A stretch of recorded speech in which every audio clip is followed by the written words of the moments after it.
ಸಮಸ್ತ ಕನ್ನಡಿಗರ ಹೆಮ್ಮೆಯ ದಿನಪತ್ರಿಕೆ ವಿಜಯ ಕರ್ನಾಟಕ ಕನ್ನಡ ಪತ್ರಿಕೋದ್ಯಮದಲ್ಲಿ ಸದಾ ಪ್ರಯೋಗಗಳನ್ನು ಮಾಡ್ತಾ ಇದೆ.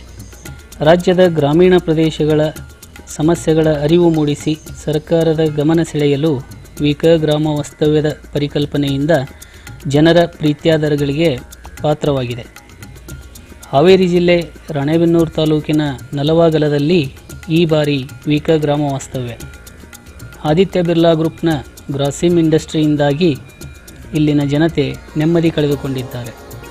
ಊರಿನ ಯಾವ ಭಾಗದಲ್ಲಿ ಹೋದರೂ ರಸ್ತೆ ಗಟಾರಗಳೇ ಇಲ್ಲ.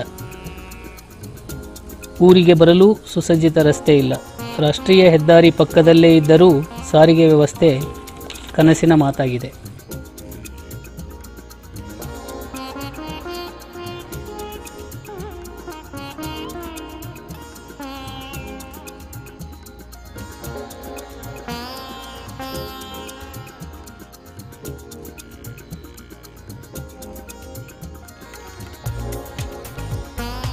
ರಾಣೆಬೆನ್ನೂರು ಕ್ಷೇತ್ರಕ್ಕೆ Somalingappa Nalavagal, BG. Patil, KV. Koliwad, VS. Karjagi, G. Shivanna ಮೊದಲಾದವರು ಶಾಸಕರಾಗಿದ್ದಾರಾದರೂ ಗ್ರಾಮಸ್ಥರ ಅಹವಾಲಿಗೆ ಈವರೆಗೂ ಸ್ಪಂದಿಸಿಲ್ಲ.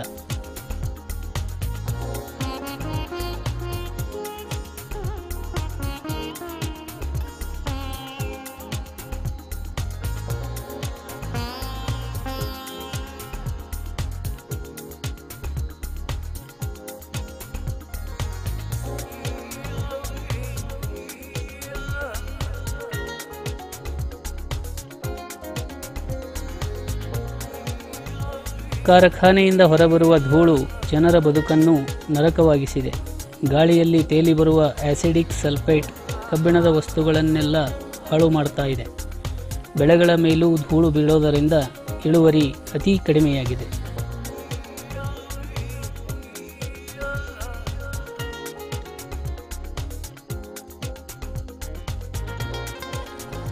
ಗ್ರಾಮ ಸ್ಥಳಾಂತರವೇ ಗ್ರಾಮಸ್ಥರಿಗೆ ಶಾಪವಾಗಿ ಕಾಡುತ್ತಿದೆ. ಸ್ಥಳಾಂತರಕ್ಕೆ ನೀಡಿರುವ ಪರಿಹಾರದ ಬಗ್ಗೆ ಗ್ರಾಮಸ್ಥರ ಅಸಮಾಧಾನ ಇದೆ. ಈ ಕುರಿತು ಗ್ರಾಮ ಪಂಚಾಯಿತಿ ಸದಸ್ಯ ನಿಂಗಪ್ಪ ಹಳ್ಳೆಳ್ಳಪ್ಪನವರ್ ಹೀಗೆ ಹೇಳ್ತಾರೆ. ಸರ್ಕಾರ ಆದೇಶ ಮಾಡಿದ್ರೂ ಕೂಡ ನಮ್ಗೆ ಏನಾಗ್ಬಿಟ್ಟಿದೆಪ್ಪ ಅಂತಂತ ಹೇಳಿದ್ರೆ, ಈಗ ನಲವಾಗಲ ಗ್ರಾಮದ ಸ್ಥಳಾಂತರ ಮಾಡ್ಬೇಕಾದ್ರೆ ಸರ್ಕಾರದವರು ನಮಗೆ ಒಂದು ಏನು ಮಾಡಿದಾರಪ್ಪ ಅಂತಂದ್ರೆ ಹಣನ ಒಂದು ವ್ಯಾಲ್ಯೂಯೇಷನ್ ಅಮೌಂಟ್ ಅಂತ ಫಿಕ್ಸ್ ಮಾಡಿ ಈಗ ನಮಗೆ ಬಿಟ್ಬಿಟ್ಟಿದ್ದಾರೆ. ಈಗ ಆ ವ್ಯಾಲ್ಯೂಯೇಷನ್ ಅಮೌಂಟು ನಮಗೆ ಏನಾಗ್ತದೆ, ನಮಗೆ ಅವ್ರು ಕೊಟ್ಟಕ್ಕಂಥ ಅಮೌಂಟು ನಮಗೆ ಅಲ್ಲಿ ಸ್ಥಳಾಂತರ ಮಾಡ್ತಕ್ಕಂಥ ಜಾಗಕ್ಕೆ ಹೋಗಿ ಮನೆ ಕಟ್ಕೊಳ್ಳಿಕ್ಕೆ ಸಾಲದಿಲ್ಲ ಸರ್. ಸಾಲದೇ ಇರೋದ್ರಿಂದ ಈಗ ಏನಾಗೈತಪ್ಪ ಅಂತಂತ ಹೇಳಿದ್ರೆ, ಹಿಂದಾಗಿರ್ತಕ್ಕಂಥ ವ್ಯಾಲ್ಯೂಯೇಷನ್ ಅಮೌಂಟ್ಗೂ ಈಗ ಇರ್ತಕ್ಕಂಥ ಮಾರ್ಕೆಟನ್ನು ಒಂದು ಅಂತರಕ್ಕೂ ಕೂಡ ಅಜಗಜಾಂತರ ವ್ಯತ್ಯಾಸ ಆಗಿರೋದ್ರಿಂದ ನಮಗೆ ಮನೆ ಕಟ್ಕೊಳ್ಳೋಕ್ಕೆ ತೊಂದರೆ ಐತಿ. ದಯವಿಟ್ಟು ನೀವು ಇದಕ್ಕೆ ಸರ್ಕಾರ ಇದ್ರ ಬಗ್ಗೆ ಸ್ವಲ್ಪ ಕ್ರಮ ತಗೊಂಡು ಅಥವಾ ಕಂಪನಿಯವರು ಇದ್ರ ಬಗ್ಗೆ ಒಂದು ಸ್ವಲ್ಪ ಹೆಚ್ಚಿನ ಒಂದು ಆಸಕ್ತಿ ವಹಿಸ್ಬಿಟ್ಟು ನಮ್ಮನ್ನು ಈ ಗ್ರಾಮ ಸ್ಥಳಾಂತರ ಬಗ್ಗೆ ನಮಗೆ ಅವಕಾಶ ಮಾಡಿಕೊಡ್ರಿ ಅಂತ ಕೇಳಿದ್ರೆ. ನಲವಾಗಲ ಗ್ರಾಮದ ವಾಸ್ತವ ಪರಿಸ್ಥಿತಿ ಅರಿಯಲು ವಿಕ ತಂಡ ವಾಸ್ತವ್ಯ ಮಾಡಿದ್ದಾಗ ಕಾರ್ಖಾನೆಯಿಂದ ಗ್ರಾಮದ ಮೇಲಾಗುತ್ತಿರುವ ದುಷ್ಪರಿಣಾಮಗಳ ಪರಿಚಯವನ್ನು ಗ್ರಾಮಸ್ಥರೇ ಮಾಡಿಕೊಟ್ಟರು.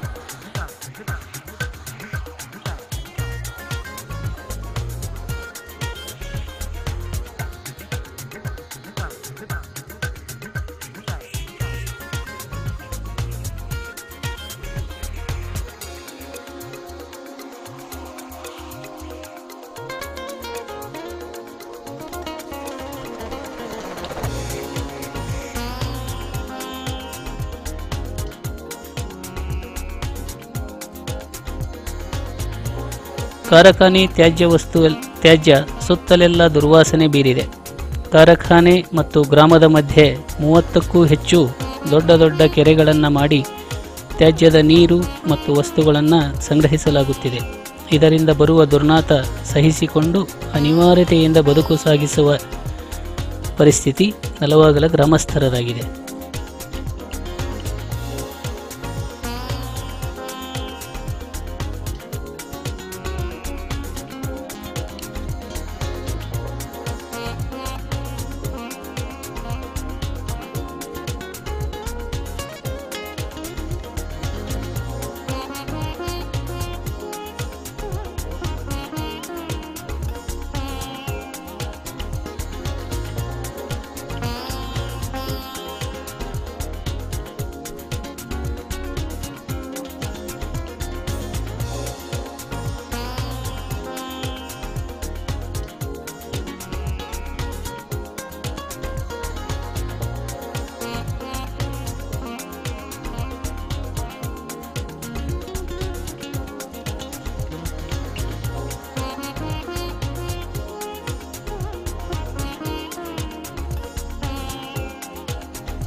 ಕಾರ್ಖಾನೆ ತ್ಯಾಜ್ಯದ ನೀರನ್ನು ಶುದ್ಧೀಕರಿಸಿ ನದಿಗೆ ಬಿಡಲಾಗುತ್ತದೆಂದು ಕಾರ್ಖಾನೆಯವರು ಹೇಳುತ್ತಾರಾದರೂ ಹೊಳೆಗೆ ಸೇರಿದ ಬಳಿಕ ಕೆಳಗಿನ 3-4 ಹಳ್ಳಿಯವರು ನದಿ ನೀರು ಪಕ್ಕದಲ್ಲೇ ಹರಿದರೂ ಬಳಸುವುದಿಲ್ಲ.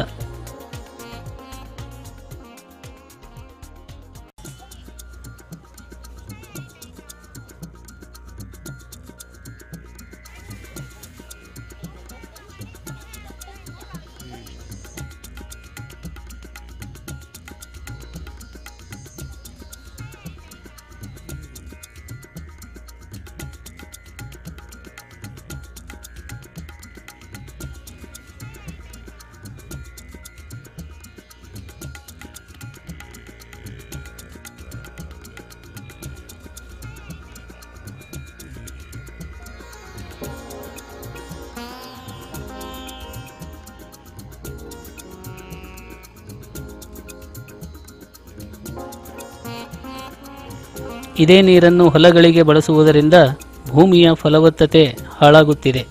ಇದು ಗ್ರಾಮಸ್ಥರ ಅಳಲು.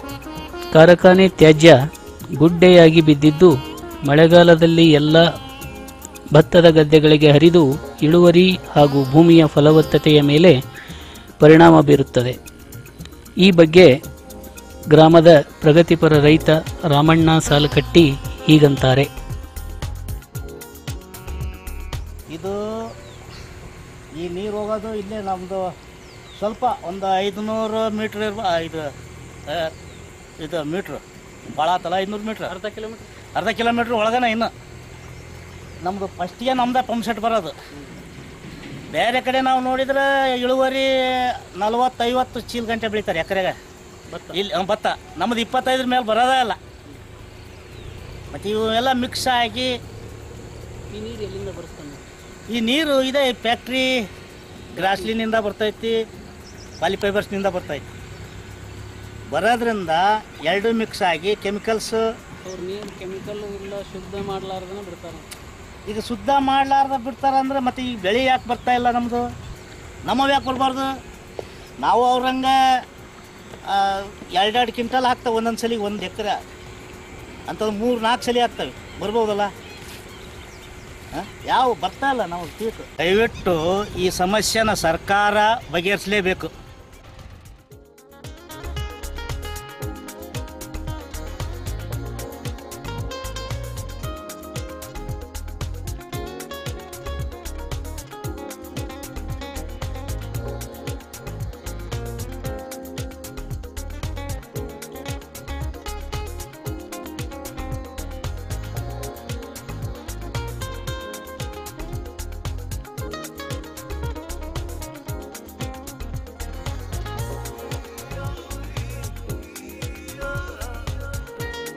ಕಾರ್ಖಾನೆಯ ತ್ಯಾಜ್ಯ ಮತ್ತು ಚಿಮಣಿಯಿಂದ ಹೊರಬರುವ ಧೂಳಿನಿಂದ ಪಕ್ಕದಲ್ಲೇ ಇರುವ ಭತ್ತದ ಬೆಳೆ ಹಾಗೂ ನದಿ ನೀರಿನ ಮೇಲೆ ಪರಿಣಾಮ ಬೀರ್ತಾ ಇದೆ.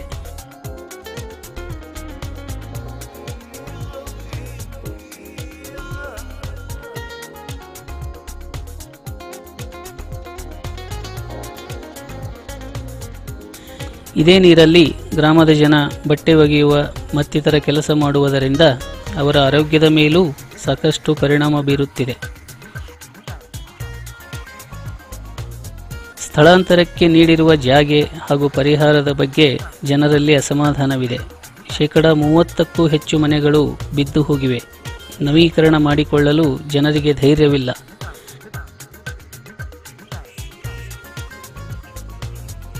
ಸರಕಾರ ಮತ್ತು ಫ್ಯಾಕ್ಟರಿ ನಡುವಣ ಪ್ರತಿಷ್ಠೆಯಲ್ಲಿ ಕಾರ್ಖಾನೆಗೆ ಜಮೀನು ಮಾರಿದವರೂ ಬೀದಿಗೆ ಬೀಳುವಂತಾಗಿದೆ.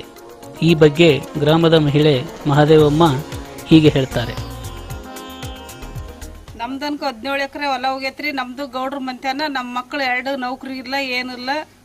ಕೂಲಿಕಾರಿಗಿನ ಕಡಿಯದವ್ರಿ. ನಾವು ಏನು ಪ್ರಯೋಜನ ಇಲ್ಲ. ನಾವು ಊರಾಗಿದ್ರು ಏನು ಪ್ರಯೋಜನ ಇಲ್ಲ. ಈಗ ಯಾರ ಮನಿ ಬಿದ್ರ ನಮ್ಗೆ ಯಾರು ಆಧಾರ ಮಾಡಿಲ್ಲ, ಮಾಡಿ ಕೊಟ್ಟು ಇಲ್ಲ. ಈ ತರ ನಡೆದೈತ್ ನೋಡ್ರಿ ನಮ್ಮೂರಾಗ.